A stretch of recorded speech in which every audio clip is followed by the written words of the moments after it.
வணக்கம் நண்பர்களே.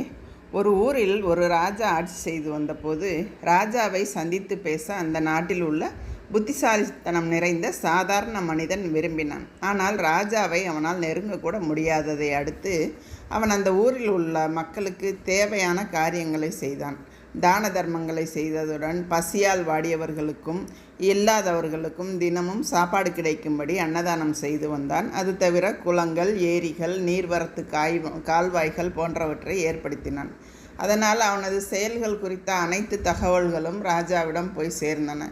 அதையடுத்து ராஜாவே ஒரு நாள் அவனை தேடி வந்து பாராட்டி பரிசு கொடுத்து மகிழ்ந்ததுடன் அவனது சேவை நாட்டுக்கும் தேவை என்று கூறி அவனை அமைச்சராக்கி அழகுபடுத்தினான்.